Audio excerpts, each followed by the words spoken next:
Je voudrais d'abord dire merci aux organisateurs. Je sais les efforts et la peine qu'ils ont eu pour préparer tout ça. Ça paraît évident et simple. Rien n'était évident et simple, je suppose. Alors je vais commencer par un peu de publicité. Vernec, c'est 700 personnes, c'est 200 clients parmi les plus grandes banques et compagnies d'assurance du monde. C'est 120 milliards de chiffre d'affaires. C'est la plus grande entreprise de software dans la région, probablement. Donc, devant vous, vous avez un dinosaure. Et je me suis dit comment combler cette distance entre des jeunes comme ça et un dinosaure comme moi. Nous sépare 25, 30 ans. Et je me suis dit, pour me comprendre, ça va être difficile. Et puis, je me suis rappelé qu'il y avait Gilles Setti, qui lui a 35 ans de plus que moi. Je me suis dit, si lui arrive, je vais y arriver.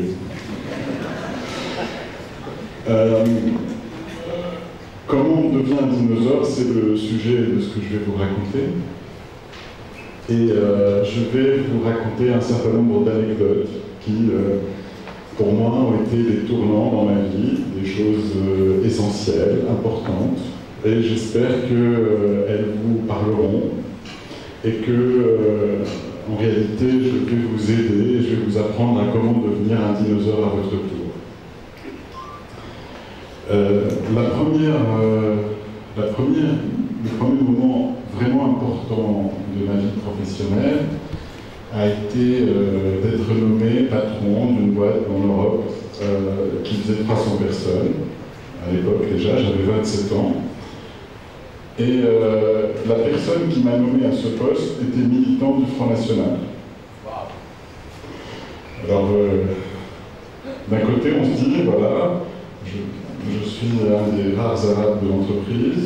La plupart des cadres ont 40 ans et plus. J'ai 27 ans. Je suis ni sur papier, pas le mieux classé, pas celui qui avait le plus de mérite.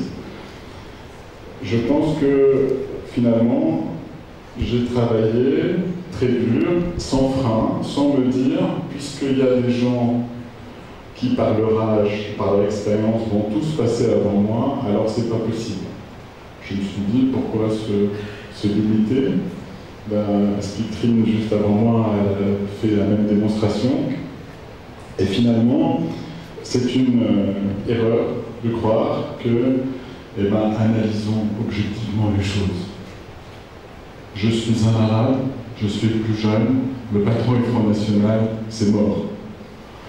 Je crois que ça vous rappelle plein d'histoires. Nous n'avons pas de pétrole, c'est la révolution, c'est difficile. Nos gouvernants sont des stagiaires, nous n'allons jamais y arriver. Nous sommes jeunes, des places sont prises par les vieux, plus personne ne pourra rien faire. Je crois que toutes ces histoires, chacun les raconte, mais le vécu, la réalité des choses donne une autre impression. Malheureusement, je n'ai pas pu jouir très longtemps de ce privilège d'être patron d'une grande société européenne, puisque 3 ans après, on a été racheté par un grand opérateur télécom, et au bout de quelques mois, j'ai été licencié. Pour beaucoup de raisons, je ne vais pas vous ennuyer avec. Et la question, c'est que faire? Alors que faire? Pourquoi j'ai été licencié? J'ai été licencié parce que j'avais des idées différentes de celles de celui qui possédait l'entreprise, celui qui en avait les actions et qui avait le pouvoir dans l'entreprise réellement. Alors ce que je me suis dit, c'est que les idées que j'avais, je vais les faire moi-même. Ce que j'ai préconisé, et je vais le réaliser. Donc de patron de 300 personnes, j'ai acheté un ordinateur portable. J'ai pris une chambre chez ma sœur. Et je me suis mis à programmer, j'ai fait des logiciels. J'ai créé une entreprise en Tunisie qui s'appelle BFI, que peut-être quelques-uns d'entre nous connaissent. Et puis, ce que je faisais, c'est que la journée, j'allais, je faisais des démonstrations, je vendais, je formais, j'installais le logiciel. Et puis, le soir, je programmais, je débuguais, j'écrivais la documentation. Alors, comme la journée n'a que 24 heures, donc j'ai installé des planches de bois dans mon bureau et une douche sur le toit. et je me douchais sur le toit et je dormais sur les planches du bureau parce que quand c'est des planches, on n'a pas envie de dormir plus de 2 ou 3 heures de manière à pouvoir faire tout le travail qu'il y avait à faire. Et en travaillant de cette manière-là, je vous raconte ça pas pour que vous versiez des larmes, parce que c'était une période absolument fabuleuse. Avant, il y avait une émission de télé, aucun d'entre vous ne s'en souvient, qui s'appelle La tête et les jambes. Il y avait quelqu'un qui répondait à la question, puis quelqu'un qui rattrapait les erreurs en sport. Moi, je faisais la tête et les jambes. Et c'est un des grands moments de bonheur dans la vie. Alors, à cette époque-là, je vendais des logiciels de titres, de SICAD, de choses comme ça. Et il m'est arrivé deux menaces très importantes que je vais vous conter. La première menace très importante, c'est qu'il y avait 2 autres confrères qui avaient créé une société qui représentait des logiciels européens et qui étaient mes concurrents. Alors, on était à 9-0. Donc j'avais vendu 9 fois, ils avaient vendu 0. Et ça commençait à les énerver, à les irriter. Donc, ils ont trouvé une réponse, peut-être pas très technique, ni commerciale. Ils ont dit, voilà, j'ai volé des logiciels de chez mon ancien employeur. C'est pour ça que j'arrive à faire 9 et eux 0. Alors, vous allez voir que dans la vie, vous pouvez vous battre facilement contre beaucoup de choses, mais la rumeur, c'est quelque chose contre laquelle on ne peut pas se battre. Parce que c'est insidieux, c'est dans les coins. Alors, ce que j'ai fait, c'est que je l'ai appelé mon ancien employeur qui m'avait viré. Je lui ai dit, c'est vrai qu'il y a des rumeurs qui disent que, etc., etc. Elle a dit oui, oui. Je dis, ce que je vous propose, c'est que vous veniez, vous envoyez des experts, et vous venez voir les logiciels. Alors, pour ceux qui sont familiers avec Windows et Apple, etc., pour des non-experts, c'est évident du premier coup d'œil qu'un logiciel Windows n'est pas un logiciel Apple et réciproquement. Alors, mon ancien employeur a accepté de jouer le jeu, donc il a envoyé une équipe d'expertise et d'audit, qui a très vite vu que j'avais rien piqué et que c'était bon. Et alors, il m'a invité pour me dire, bon, d'abord, on est désolé de ce qui s'est fait dans le passé, on vous avait licencié, etc. 2, merci de nous avoir ouvert les portes. 3, nous avons nous-mêmes vendu au Maroc et on n'arrive pas à livrer. Est-ce que tu veux bien livrer ton logiciel à la place d'une autre? Et donc, la médisance s'est transformée en ma première expérience internationale. Mes premiers clients non tunisiens n'ont été amenés par la médisance de mes confrères. Et je les remercie, je ne saurais pas comment les remercier. J'ai plusieurs personnes qui m'ont fait du bien dans ma vie. La première, c'est celle qui m'a licencié. La deuxième, c'est celui qui a fait de la médisance. Et je vais parler de 3 ou 4 autres qui, à chaque fois, ont été au bon moment pour me donner le coup de fouet. Et un coup de fouet dans l'intention, mais qui s'est révélé être un coup d'adrénaline qui a été important et crucial. Le deuxième tournant a été lorsque BFI a commencé à être connu, à avoir un certain écho. Nous avons reçu le roi du Maroc, nous avons reçu, bon maintenant on ne peut plus le dire, l'ancien président, si vous voyez ce que je veux dire. Nous avons reçu l'actuel président d'un pays du Moyen-Orient qui est très chaud en ce moment, ainsi que sa femme, un ophtalmologiste, paraît-il, qui a fait ses études à Londres, et bien d'autres leaders et chefs d'État. Et alors, une partie de la famille de celui qui était là avant sont venus pour nous aider. Vous voyez ce que je veux dire, comment ils aidaient avant? Donc nous allons nous associer, tu vas travailler, on va partager avec toi. C'était à peu près la proposition. Et donc, pour la deuxième fois dans ma vie, ce que j'avais construit, la première fois j'avais construit quelque chose et j'étais licencié, et puis la deuxième fois j'ai construit quelque chose et des personnes bien intentionnées viennent pour me dire est-ce que tu veux bien travailler pour nous et on va on va t'aider à truander, à tricher dans les marchés. Bon, généralement, ceux qui trichent dans les marchés, c'est ceux qui n'ont pas fait d'études, qui n'ont pas réussi, qui n'ont pas de valeur, qui n'ont pas... Et donc se retrouver avec les coiffeurs, les vendeurs de voitures, les trafiquants de drogue de toutes sortes, et les commerçants en yacht, ne me réjouissait pas particulièrement, et surtout je me suis dit, mes enfants, quand ils vont grandir, ils vont dire, mon père, qu'est-ce qu'il est? Est-ce que c'est quelqu'un de sérieux, qui travaille, la valeur est importante? Ou est-ce que c'est un bandit comme les autres? Alors, ce jour-là, j'ai décidé de partir, c'est-à-dire de quitter les filles que j'avais créées, de quitter ce que j'avais fait, et de monter une nouvelle entreprise, qui est Vernay. Et en me disant, bah, comme je suis partir 10 ans avant, comme je suis parti, je saurais repartir probablement. Et si je ne sais pas repartir, c'est que je ne mérite pas le point où j'étais. Et alors, pour vous donner un ordre d'idée, BFI aujourd'hui, c'est 12 millions de dinars de chiffre d'affaires. Vernay, c'est 120 millions de dinars de chiffre d'affaires. BFI, c'est une compétition maghrébine, honorable.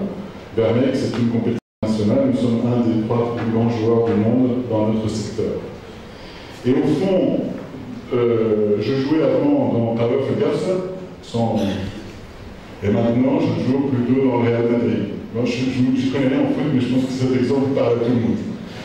Et grâce à la famille de l'ancien président, à qui je rends hommage et que je remercie ici, je suis passé d'un joueur local à un joueur international. Et finalement, tout ça, c'est pour vous dire que les coups qui arrivent, les coups du destin, ne sont pas forcément des coups mauvais pour soi, ce sont des coups sur lesquels il faut bâtir. Ce qui est important, c'est de travailler très dur. Ce qui est important, c'est d'aimer, de croire en ce que vous faites et en ce que vous êtes. Et ce qui est important, c'est de dire, il y aura toujours, je pourrai toujours aller en travaillant plus que les autres, en faisant plus d'efforts. C'est moi qui gagnerai toujours à la fin. C'est ça, les choses que j'ai tirées. Et finalement, des 3 catastrophes de ma vie, un licenciement, la médisance, la tentative de corruption, ont fait de moi ce que je suis aujourd'hui.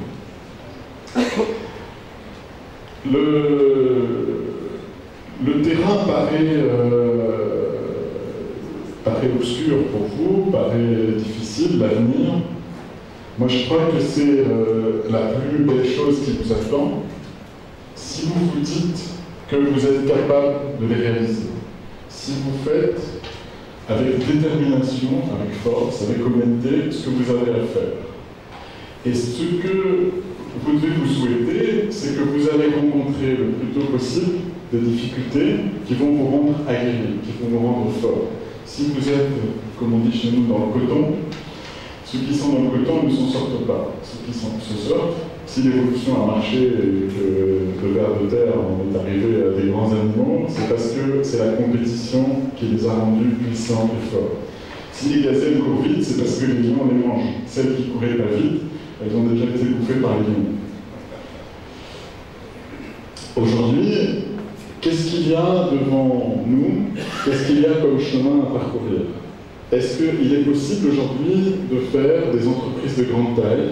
Est-ce qu'il est possible pour vous, aujourd'hui, de créer des entreprises qui vont avoir un calibre international? Est-ce que vous allez pouvoir, vous, dans ce pays en difficulté, on parle que de chômage, de crise, quand on dit Facebook, on dit on a des choses extraordinaires.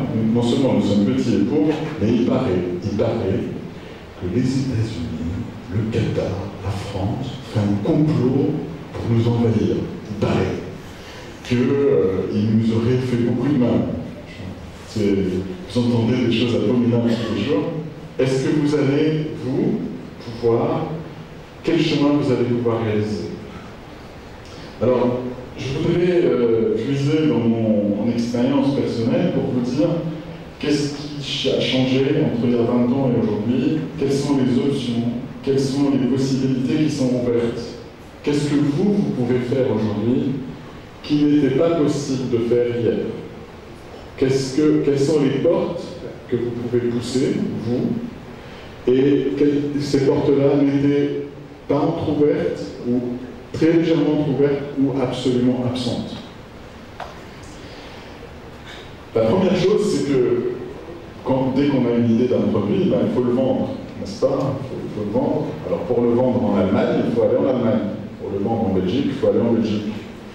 En Allemagne, ils parlent allemand, en Belgique, ils parlent belge, et en Suisse, ils sont des Suisses allemands et des Suisses italiens, et il y a des obstacles de visa, il y a des obstacles de langue, il y a des obstacles de culture pour diffuser des logiciels et des produits. Et il y a des obstacles d'argent qui vont avec, parce que pour voyager, il faut du temps, il faut des billets d'avion, il faut des devises, etc. Et alors, aujourd'hui, vous avez, vous, accès à des places de marché, à des stores, à des shops, qui sont dans le monde entier, dans lesquels vous n'avez pas besoin de voyager. Vous n'avez pas besoin d'apprendre la langue des autres. Vous pouvez, en vous amusant, faire des jeux, faire des applications éducatives, faire des applications d'apprentissage, et vous pouvez les diffuser dans le monde entier. Aujourd'hui, le monde est à vous par un simple clic, parce que vous avez une idée et vous l'avez mise dans le bon store. Cet accès-là, c'est un accès colossal. C'est un marché fabuleux qui est devant vous. C'est un marché que aucun des vieux avec les enfants et tout ça qui sont là n'a pu faire ou n'a pu réaliser parce que simplement il n'existait pas. Le dernier point, très rapidement, c'est que nous, les dinosaures, on a informatisé ce qui est transversal, c'est-à-dire la paye, la comptabilité, les paiements, etc. Donc aujourd'hui, le métier du comptable et le métier ont changé radicalement entre il y a 30 ans et aujourd'hui, mais l'enseignant enseigne toujours de la même façon. Le médecin, d'une certaine façon, opère toujours de la même façon. Les ingénieurs béton ne sont pas très différents d'il y a 30 ans.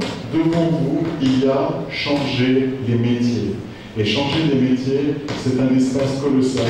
J'espère qu'il vous permettra de venir à ma place dans 5, dans 10, dans 15 ans pour raconter votre histoire de dinosaure. Je vous remercie. Merci, Valérie, pour cette